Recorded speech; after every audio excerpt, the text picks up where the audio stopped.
भारत एक ऐसा देश जहां अलग अलग धर्म, भाषाएं और संस्कृति सदियों से साथ रहती आई है।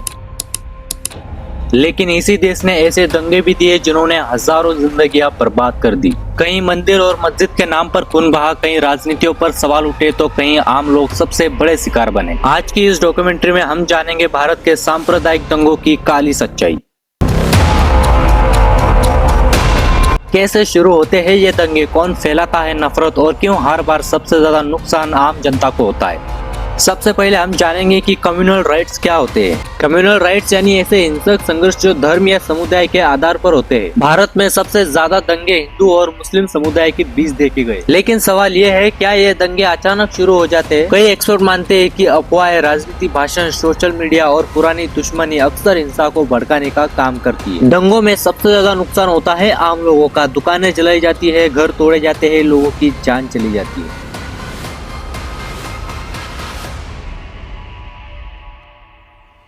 आप जो कहती हैं उसे 100% सच मानता है। झूठ बेच रहे हैं आप। आपने जो देखा गोधरा में मेरे साथ दुर्घटना थी वो।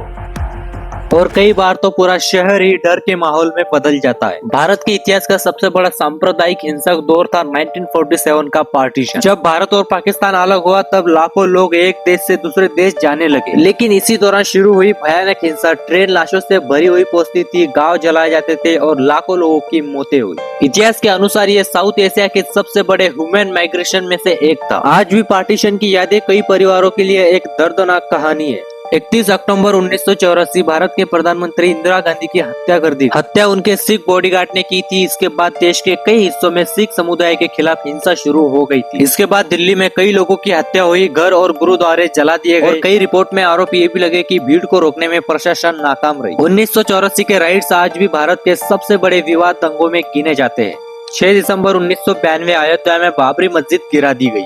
इसके बाद देश भर में सांप्रदायिक तनाव फैल गया। मुंबई समेत कई शहरों में हिंसा भड़क उठी। सैकड़ों लोगों की जानें गई, हजारों लोग घायल हुए। इसके बाद 1993 मुंबई में ब्लास्ट हुआ, जिन्हें कई लोग उन दंगों की प्रतिक्रिया मानते हैं। इस घटना ने भारत की राजनीति और समाज पर गहरा असर छोड़ा। 27 फरवरी 2002 गोधरा स्टेशन के पास साबरमती एक्सप्रेस के A6 कोच में आग लग गई। इस घटना में कई कार सेवकों की मौत हुई। इसके बाद गुजरात के कई इलाकों में भयानक दंगे शुरू हो गए। ऑफिशियल रिपोर्ट के अनुसार सैकड़ों लोगों की जाने गई, जिसमें ज्यादातर मुस्लिम समुदाय के लोग। वैसे इस घटना पर तुम्हें फुल वीडियो मेरे ही चैनल पर मिल जाएंगी, तो इसे स्किप करते हैं और आगे बढ़ते हैं। आज भी बहस छिड़ जाती है। जो गुजरात में नरेंद्र मैंने किया कोई नहीं कर सकता। जो उन्होंने किया है किसी मुख्यमंत्री ने नहीं किया। जो 20-25 साल से हमारी नदी को प्रेग्नेंट है उसको हम चाहिए। 2013 में उत्तर प्रदेश के मुजफ्फरनगर में हिंसा भड़क उठी। शुरुआत एक छोटी सी जगह से हुई, लेकिन देखते ही देखते मामला सांप्रदायिक दंगे में बदल गया।